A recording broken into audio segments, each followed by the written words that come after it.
All right, it's 8:05, so why don't we begin? Thank you, everyone. I'm delighted to have you with us this morning. I'm Sharon Danosky, president of Danosky Associates.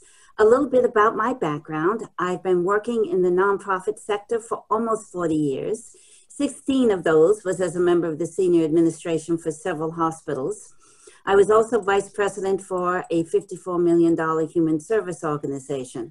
While I have never lived through a pandemic of this nature, I have experienced a number of crises in all the organizations where I've worked.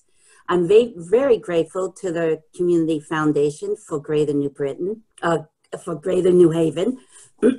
12 years ago, in 2008, I began my own business, Danosky Associates. I'm grateful to the Community Foundation for Greater New Haven and the Valley Foundation for making it possible for us to spend some time together this morning. They've been doing a yeoman's work in helping area nonprofits cope and work through COVID-19. And before we get started, I'd like to recognize Jackie Downing, Director of Grant Making and Nonprofit Effectiveness, and Valerie Knight-DeGangi, Program Officer for the Valley Foundation. And Valerie, would you like to say a few words of welcome this morning before we get started? Absolutely. Thank you so much, Sharon. And I'd like to acknowledge my colleague, Jackie Downing, who has been my partner through all of this work. We are so grateful to Sharon for taking time out to work with all of us today, and I'm including the us in this as well. I can honestly say that throughout this nearly 4-week time, which has been a whirlwind for all of us, that the one thing that we have come away with is that we're in this together, and that we are looking to not only get through where we are right now, but where we're going to be on the other side of this. And that's why we have engaged Sharon for this 5-part series. Many of you have signed up for all 5 or parts of the 5. And today Sharon's going to be just walking us through how we can best look at where we are now, where we're headed, and how we can do that together. So thank you all for joining us, and we look forward to Sharon's presentation. Thank you very much, Val. So about today's seminar, few housekeeping. Everyone's devices are muted to diminish any background noise. You'll find a bar at the top where it says Q&A, and you'll also find a bar at the top where it says polls. So we will be asking you some polls during this, and we'll also be asking you a few questions. And if you have any questions of me, then please type them into the Q&A, and we'll read them as we go, and I'll leave some time as well for questions at the end. We will be recording this and make it available through the foundation to distribute. So the first poll we want to start off with is a practice poll, just to have a little bit of fun. So, first poll question, would you usually go to the office in the outfit you are wearing right now? This is our version of what you kind of are seeing in the media. Are you wearing pants today? So we decided to phrase it a little differently. And actually, we came out with it before they did that.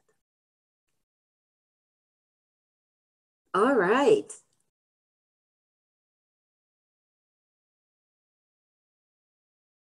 So 40% yes, 60% no. We have some people who are very professional, but I guess the 60% you're probably working at home.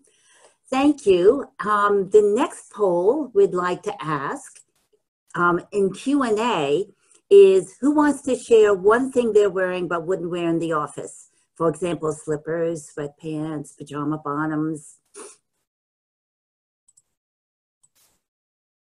Anyone want to share what one thing they're wearing that they wouldn't wear to the office? Slippers, thank you, David. A hair bonnet, that's a new one, thank you. Jeans, PJs with a glamorous shawl. I think it's really important that we wear something glamorous while we're working at home. Thank you very much all for doing this. Now, a little bit more seriously, I would also like to know how many of you are on the front lines, providing some type of human service support during this crisis, whether it be food, transportation, health, childcare, anything that's challenging your existing sources. And how many of you are not providing direct service, but are helping people cope, helping people get through this, such as libraries, cultural organizations, museums, historical societies? All right.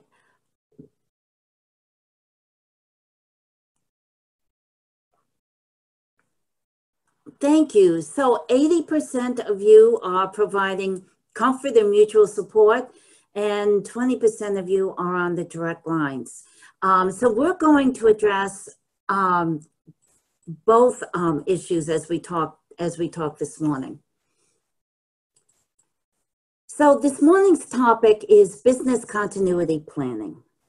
We're already in the midst of this crisis, and you're probably wondering, why do you need to take time to develop a business community plan now? The answer is simple. You want to emerge as strong or stronger than you were before you went into this crisis. You want your referral sources to be as strong as before. You want to ensure you have a stream of revenue. You want your people to be there, your donors, your volunteers, your staff. You don't want to have to start up systems as if you were a new nonprofit. You want to make sure people know that you are doing well, that you are healthy and ready to serve. And that doesn't come about magically. So the biggest question is, what will business as usual be? None of us can answer that question right now. I saw something yesterday that I thought was really very kind of clever, and it was business as unusual. And I think that's really true. What we do know is this: we have rapidly developed new ways of communicating.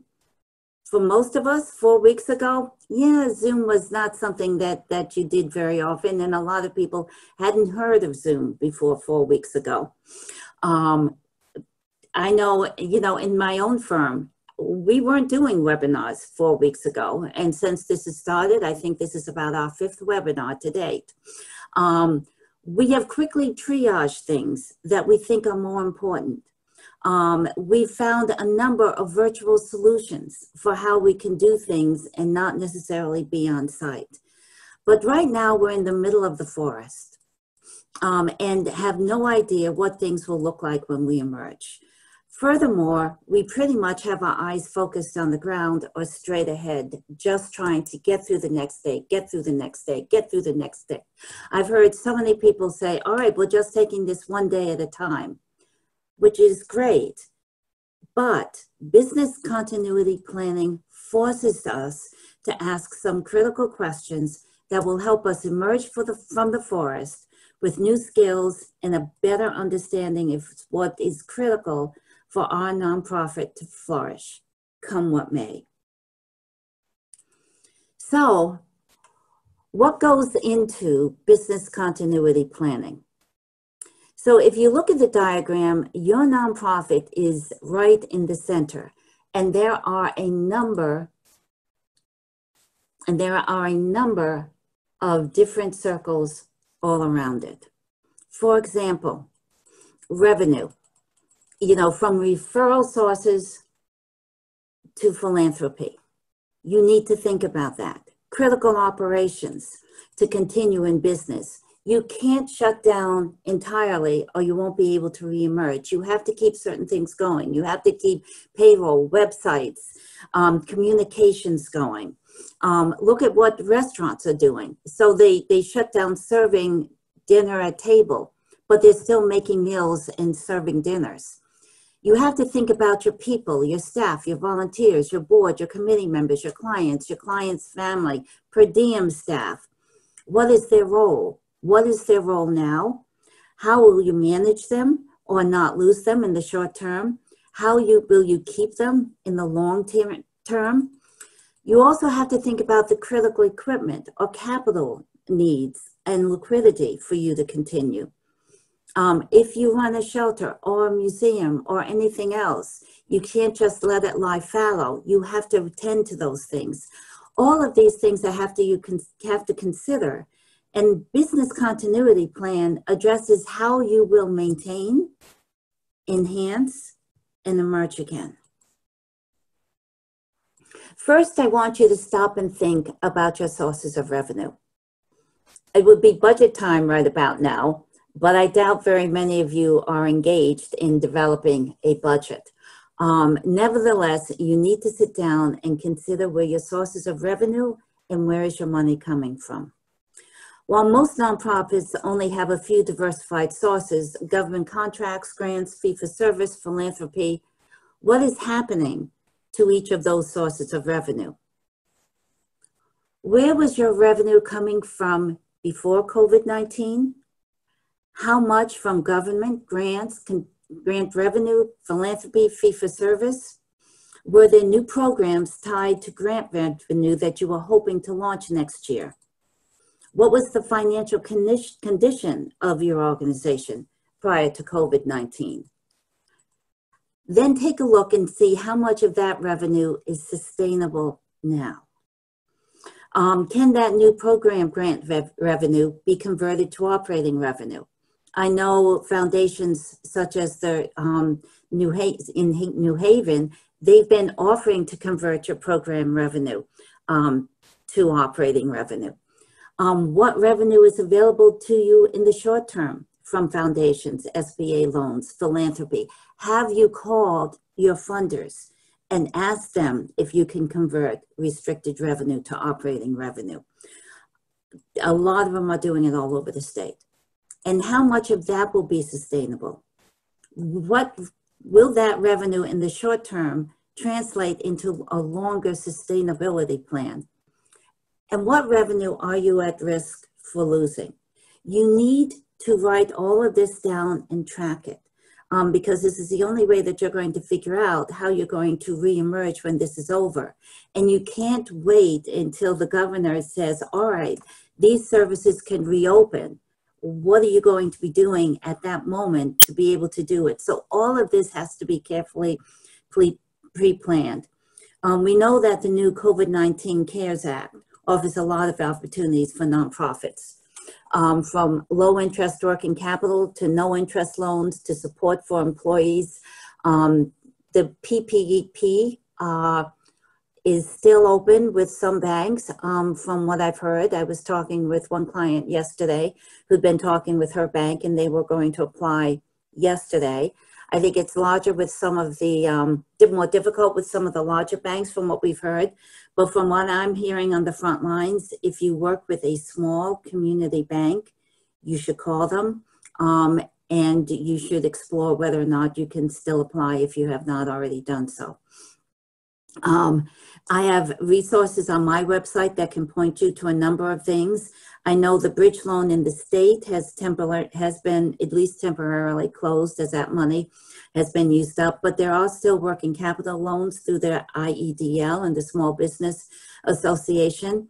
If you have or are a member of your local chamber, they have great resources, and they conduct regular Zoom meetings to discuss this with you. You can go to the Foundation for Greater New Haven, the Valley Foundation. They have access to resources. So you really need to look at all of these viable resources that might be available to you. You should see if any of these fit your organization and apply for them, because they might be the relief that will get you back on your feet.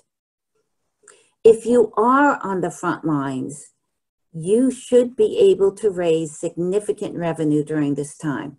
And the clients I've been working with who are on the front lines are raising an enormous amount of money. So don't be reticent, and don't think these are difficult times. Everyone's 401k is tanking. No one has any money.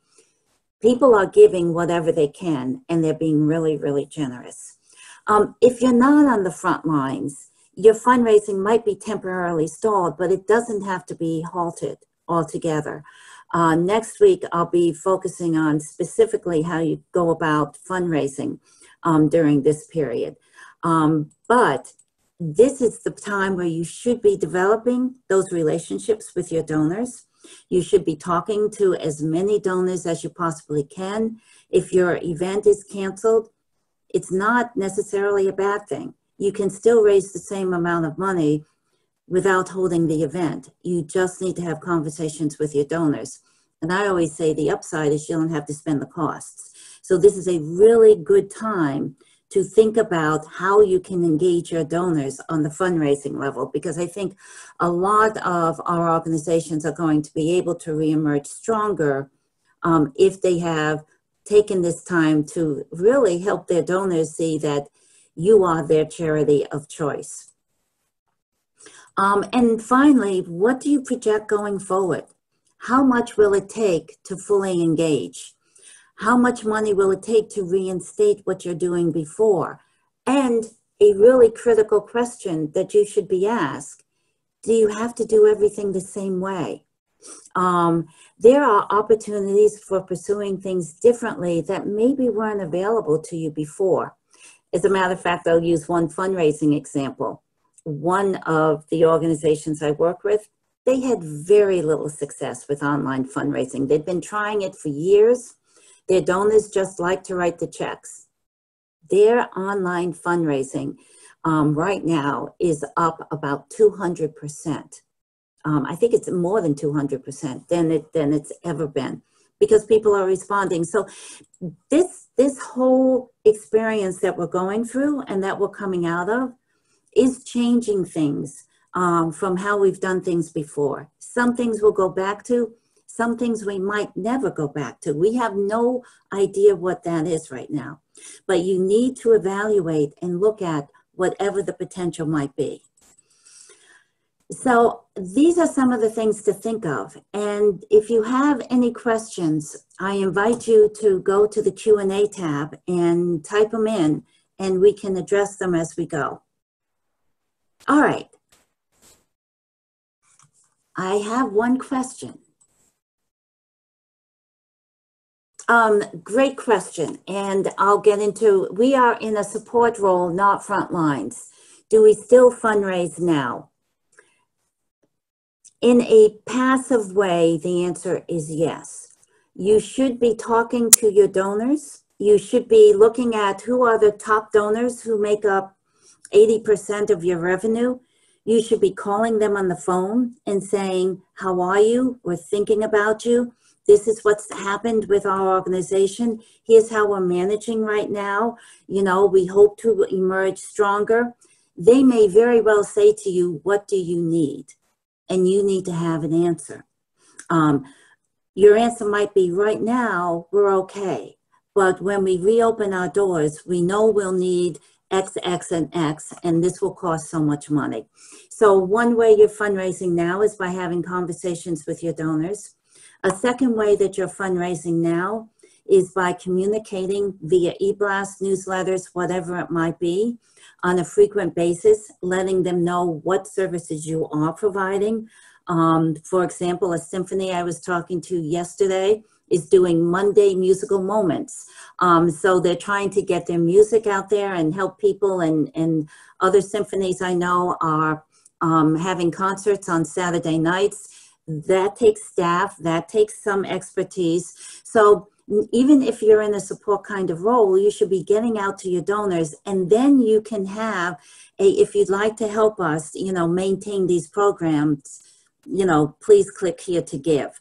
And so you need to put it out to your donors what you're doing and what you're needing. You're not doing it as aggressively as the frontline people, and you're not going to be making as much money as those people on the front lines for obvious reasons. I mean, people on the front lines, the money's coming in and it's going out. So there's just this huge continuous need. But for those who are in support roles, there can be a steady, consistent stream of revenue coming in from your donors through your outreach efforts. So you should definitely be out there. But the key thing is, don't hold a virtual event. Don't do any of those kinds of things. Have conversations with your donors, and we'll go a lot more into all of that next week. Thank you for your question. The next thing I want to talk about is your people. Your people are your most important commodity. What has happened to your staff? Are they working from home right now? Are all of them employed? How are you connecting with them? What if you've put them on furlough and you need them back? You want to make sure that you're communicating with them, that you're staying in touch with them. Zoom meetings are very, very easy, quick ways to do it. I'm not talking about having an hour-long discussion, 15 minutes, let's catch up. We want you to know what we're doing and what's going on. It's a way of maintaining that consistency and that loyalty. Can you afford to continue employing everyone? If you're fortunate enough to get a PPP loan, then you can keep them on for a while longer. Are there some that would prefer to be furloughed, and have you already done that? What is important to do is to create a culture of trust and mutual support.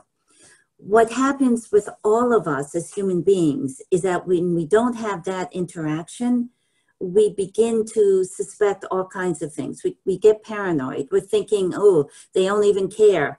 And as human beings, and I think as we've all learned through this, is that we're craving human interaction. We're hungering for that, which, by the way, to the woman who answered the question beforehand, that's why donors are picking up their phones. They want to talk to people. So this human interaction, it's the same thing with your employees who have been furloughed. Just hearing from you assures them that they are still a valuable person of your team. And so you need to continue doing that. You want a culture that is resilient and one that will bounce back, once we come out of the other side of this.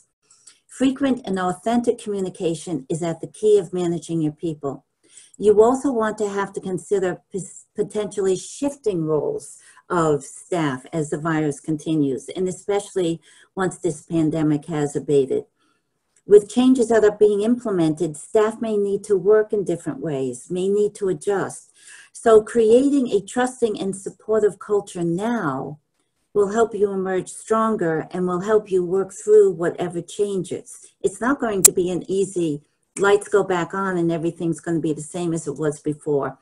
We've often heard, even Dr. Fauci this morning was saying, it's not going to be just the same. We're going to figure some things out and do it differently.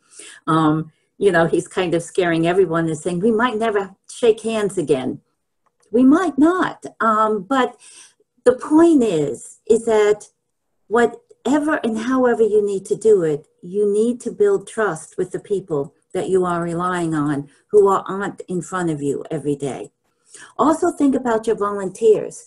There's a real possibility that your volunteers are now engaging with another nonprofit that is on the front lines. This should be applauded. This should be, celebrated, that people are that willing to help and give wherever the need is greatest. But staying in touch or having staff stay in touch with those volunteers might go a long way in ensuring that they come back to you after this is done. For those who are actively employing volunteers, I'm sure I don't have to remind you that support and care is so critical because we're all feeling that anxiety. And donors are another key constituency, and communication with donors on a regular basis is paramount. Finally, the last constituency are your clients or your clients' loved ones, both of which are feeling heightened anxiety. I know those who work in the developmental disability field or mental health, where there's any kind of long-term or transitional housing, staying in touch with the family members and making sure that it's okay. You really need to think of all of the people you need to communicate with. All right, I want to take a poll right now. Who has a building or facility that they must maintain?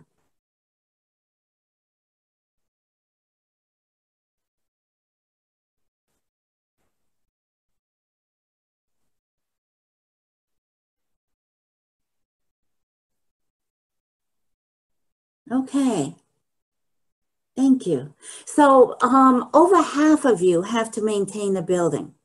And so What are some of your concerns? If you could go into the Q&A and share with me some of your concerns.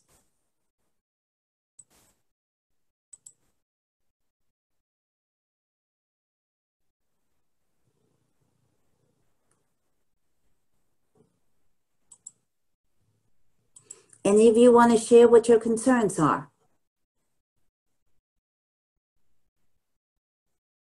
Security, possible vandalism while the property is closed. Absolutely, really kind of scary stuff. And especially as we know that we don't necessarily have, you know, the police might be otherwise deployed and so forth during this time. There are a number of things that you have to consider. So the first is financial. Can you continue operating as usual? Do you have the liquidity to manage through this? What are your big ticket items relative to your building? If it's security, can you manage that security, and how can you keep it secure as you're going forward? Freeing up the liquidity to make sure that you have it, and you've also got to make sure that you have that liquidity for when you do come back. You can't come back to a building that is vandalized. So maintaining that is something that you should consider when you're looking at your financial resources.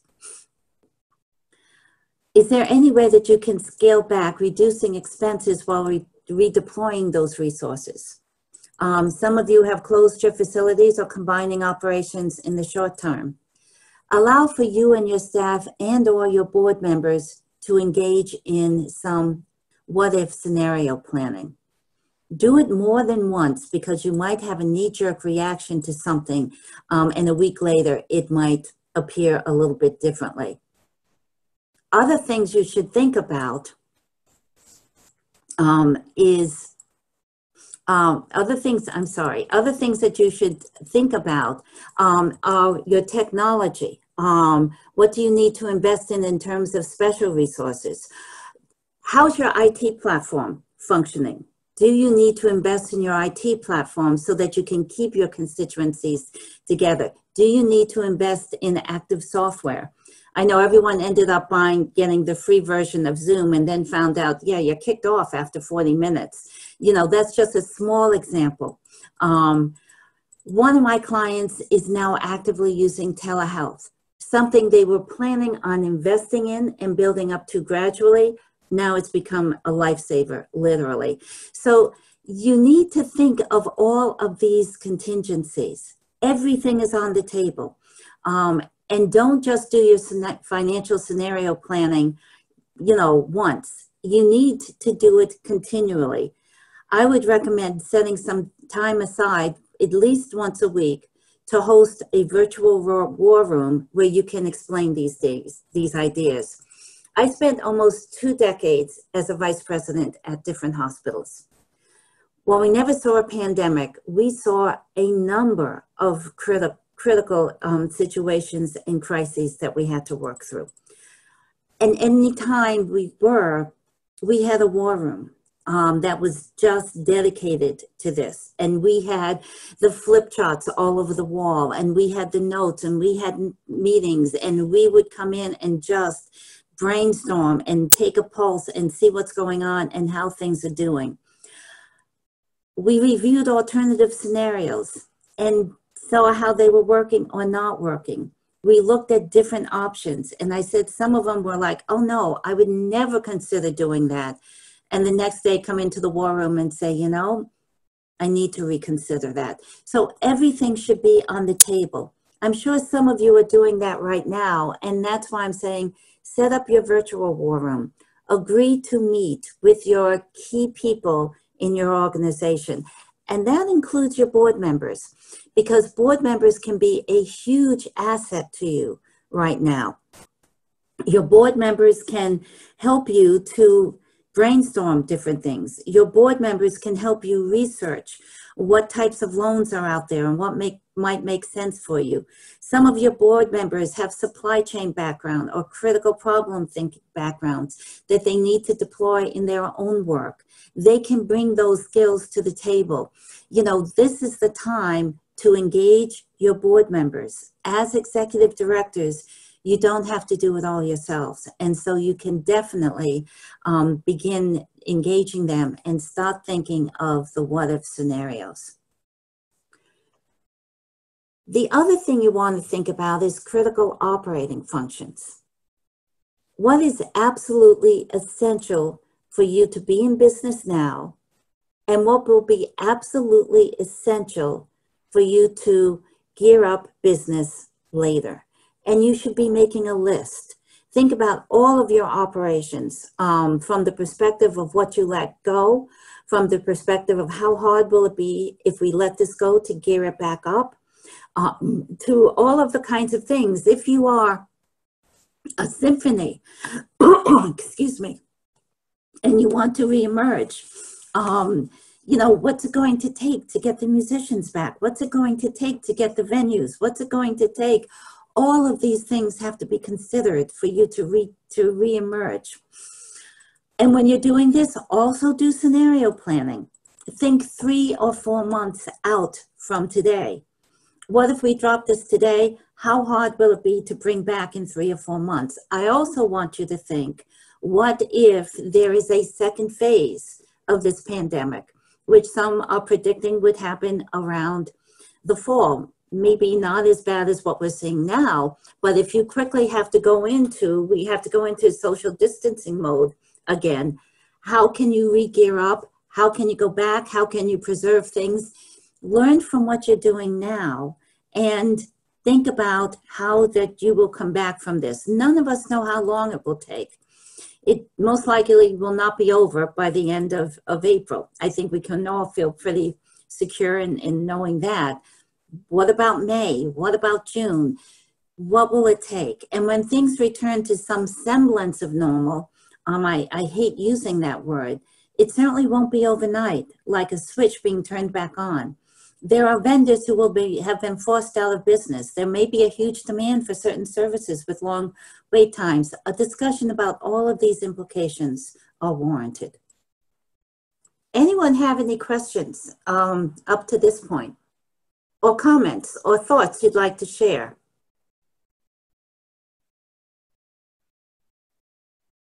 Okay, now what I'd like to do is talk about putting this all together and actually putting it on paper. Now that you've taken the time to consider these factors, you need to put a business continuity plan to paper. It doesn't have to be a multi-page document. You know, you can write it down in a PowerPoint. It can be an outline with notes. I'm not saying you've got to create an actual document. I'm not sure anyone has the time to do that. But you need to have something on paper that you can share with your board members and members of your staff. There needs to be a game plan for people to refer to so as to create some continuity of getting through and a general roadmap to follow or alter if need be. Here's what the plan should contain. It should have a list of programs and services that must continue, a list of must-dos, a list of a communications plan, and finally, a reemergence plan. So, programs, what's essential for your business continue? For those who are in the health and human service sector, this will be focused on the clients you must serve, what's absolutely necessary for you to fulfill your mission, and hence your promise to these people. A home health organization I've worked with has currently curtailed its nutritional counseling program, its outpatient services, its flu clinics, its travel clinics, its real child clinics, and all it's doing is going into people's homes and telehealth and hospice. All other resources are deployed elsewhere. If your organization is not on the front lines, you know, what programs are essential for your mission? And so if you have to gradually come back, what programs should come back first? What should come back later? What should come back last? Are there organizations that you can collaborate with to ensure a full complement of services? Maybe ones that you've thought as competitors in the past. Maybe now you can think of them as collaborators going forward. For those of you who are not providing direct care, what is your mission and what can you provide virtually? As I mentioned, a symphony is providing, things that at Saturday evening concerts. Libraries are offering, virtual tours around museums. Programs can be held via Zoom, and we're all craving that human connection and entertainment. Understand what your mission asks of you and figure out the best way to deliver it. And then think of the best way to deliver it when you're re-emerging again. The list of must-dos, from payroll processing, maintaining your server, keeping communication capability, paying the electric bill, working remotely. Having reviewed this list, commit it to paper. Use it as a constant reminder of what is important, whether it's processing payroll, moving to a remote work policy, or an all-out effort to safely engage volunteers. Make the list and refer to it. Review it occasionally. And last, retain it. It can be a valuable resource for any future crisis. And I think, just a little side note, a business continuity plan that you're putting together right now can be your business continuity plan you can begin with when there is another crisis. So it's the best time to really begin planning. All right, how many of you have been communicating with your donors frequently? I'd like to see a poll.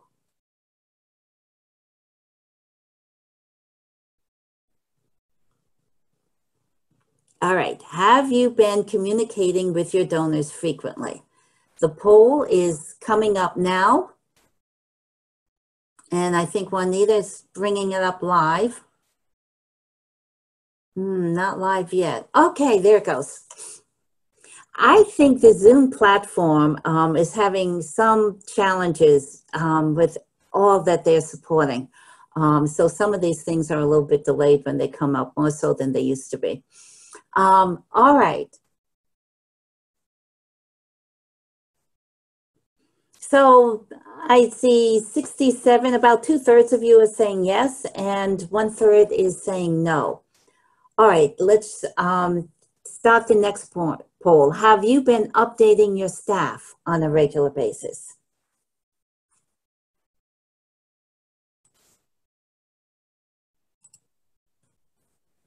And Juanita's bringing that one up live.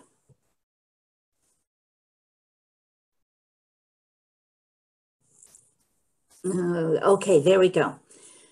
How many of you have been updating your staff on a regular basis? All right, everyone, that's great. Why haven't you been updating your donors? You should include them in your updates. So the communications plan is absolutely critical to a healthy reemergence of your nonprofit organization. A good communications plan has 3 components. And I'm just trying to, there we go. Has 3 components, so I can show it to you. I want to get my little spotlight here. All right. A list of your target constituencies, the means through which you will be communicating with them, and the best way, and your key messages. What will you be telling people? So the best way to manage this is through a grid, such as this, where you have your target constituency over here, whoever that might be. It might be your donors, your community at large, your funders, your client relatives, family members. It might be your artists, it might be your musicians, your volunteers. Who are your constituencies? And you should make a list of every single one. Then you should develop the key messages. What do you want to tell them? what do you want them to know? That we're here, that we're offering things, that we're grateful, that we can't wait, we're developing programs online. Whatever it is that you want to let them know, you should develop those messages. And they should be very consistent messages. And then you should figure out how you want to communicate with them. E-blast, web, mail, social media, phone calls, virtual meetings. Your employees will be different than your donors, which will be different than your client family members, which will be different than, the artists you're communicating with.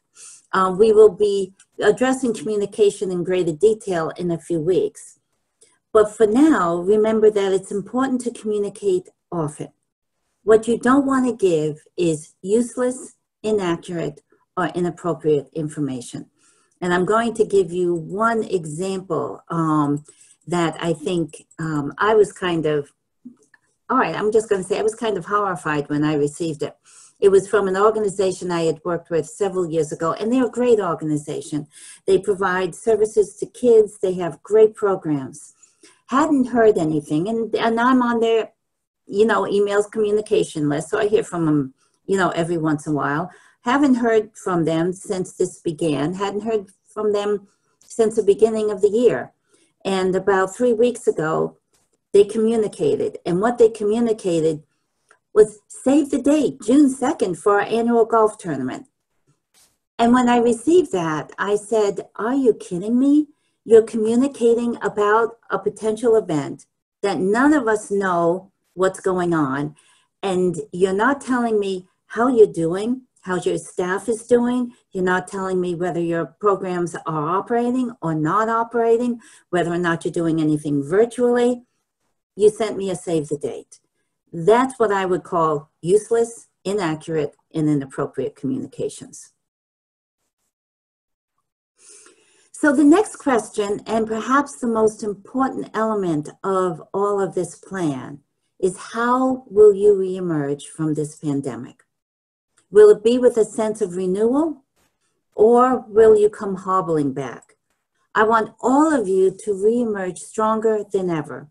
That's why it's important to consider it now. Here are some things that you should think about.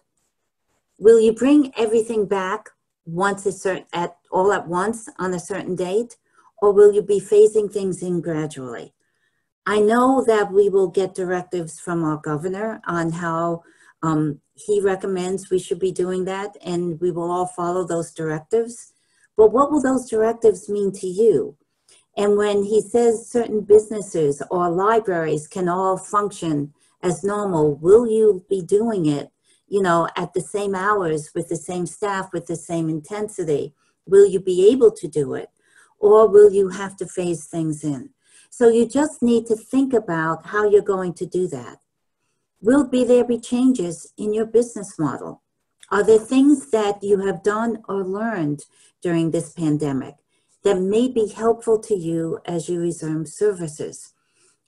If so, what will be necessary to continue to do them? I think we've all found a real benefit in Zoom meetings, though I'm sure a number of you are saying, ooh, if I go into another Zoom meeting, I'm going to scream. But by the same token, think of a world when, we're post-COVID-19. Do we need to get people together for meetings in the same way, with the same frequency as we did before? If you offered some great virtual programs, why can't you continue them? Is there any reason that you can't continue them? So all of those things that you need to think about how you're going to reemerge, and what will it take to continue to do so? How will you communicate that to your constituencies? If you're going to continue virtual programming, you want them to know and be able to show up. So how can you build that list of people who have been coming to your virtual programs and make sure you have an up-to-date email list to communicate what they are going forward?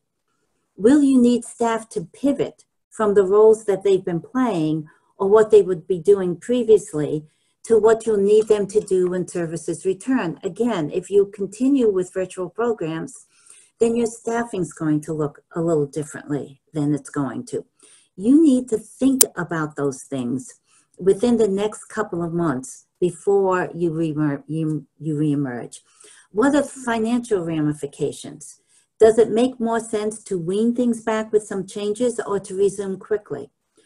What are the revenue consequences of the different scenarios? And this is where you should work with your finance people. And again, use your board members as sounding boards, as catalysts, as part of the problem solving. The last session in this series is on financial scenario planning, which my colleague Susan Rosati will be presenting.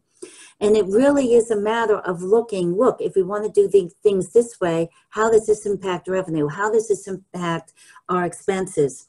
You know, if we are experiencing some challenges that we think are going to be budgetary for the rest of the year, what are some ways that we can come back that can mitigate that and maybe look at things differently? So really thinking through how you want to reemerge. Again, do a war room discussion and allow 30 minutes to brainstorm, and then come back next week or at the end of the week or a few days later and rediscuss some of those things until you see a plan begin to evolve, assumptions begin to evolve that you can put dollar signs next to. What vulnerabilities were discovered as you went into crisis operations mode? And do those need to be shored up for the future? What opportunities do these offer for you that perhaps it's a different way of working? While you will not have a clear plan of exactly how you will reemerge within the next few weeks, now is the time to think about it. Take stock of where your opportunities and challenges are. I want to just say that a crisis, while it feels like an awful roller coaster ride as you're going through it, and I'm just going to confess, I loathe roller coasters. It also can be a terrific opportunity to assess, evaluate, explore, and innovate. I remember from my hospital experience the feeling of how you were on the front lines of a battle. When it was all working well, truly it was exhilarating. But there are also moments of just sheer, how are we going to get through the next day? And I'm sure that's what folks on the front line are feeling right now. It was interesting. I saw one nurse who was interviewed. She said, when I'm in the hospital, I can't wait to get home. When I'm home, I can't wait to get back.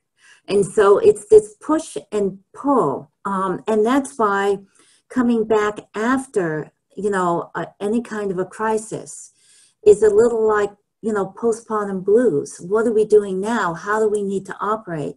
We all want this to be done. We all want to resume our lives in some way of normalcy.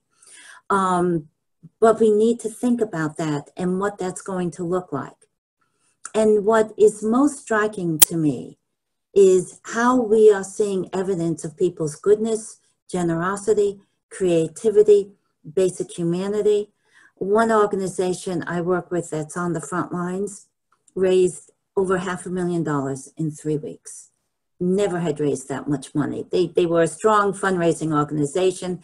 They raised a little over $1 million every single year. They raised half of that in 3 weeks. So people are good and people want to help. So during this time, you know, this will pass. And what we need to do is embrace the opportunity to evolve and innovate. A crisis may be the catalyst you need to change and evolve your own organization in a new direction. Once a crisis event is over, and even while it is underway, take the time to get input from individuals with diverse roles across the organization. Some of their ideas might seem drastic. However, even these insights might cast a new way of approaching the way you had been doing things before. I remember a colleague of mine who would come into a meeting and always say, I have a crazy idea. and we'd all kind of roll our eyes. But even behind that crazy idea was some really strong brilliance every once in a while. Obtaining input from other peer organizations or taking the time to understand the reasoning behind the suggestion might offer a viewpoint you hadn't previously considered. Crisis recovery can also be a good time to renew partnerships with key constituents, including other organization and volunteer teams. At the end of the day, a crisis isn't going to change your primary purpose or mission of your organization, but it very well might change how you deliver the service. Some closing thoughts. It's not the strongest of the species that survive, nor the most intelligent, but the one most responsive to change. I think that quote from Darwin is really poignant right now. So I just want to leave you by saying, take care of yourselves. I wish for all of you to stay safe, stay well, and emerge stronger than others. And I'd now like to invite questions and comments for you to share with your colleagues.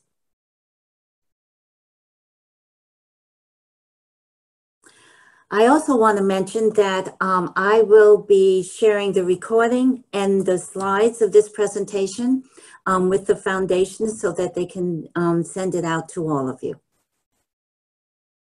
Oh, thank you, Maureen. I'm glad you enjoyed it. Thank you, Ursula.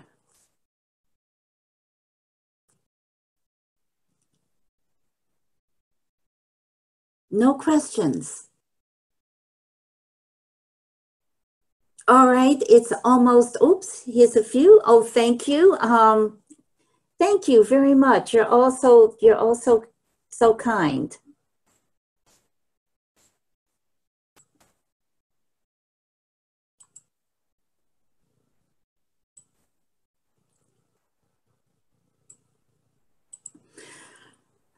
All right. I am going to now end the webinar. Thank you very much for your feedback. I really appreciate it. I'm very grateful. And thank you for spending this hour with me. We'll meet again. And I hope to see you next week on the fundraising presentation. For some reason, that seems to be the one that seems to be the most popular right now. So I will see you next week. Be well. Take care. Bye.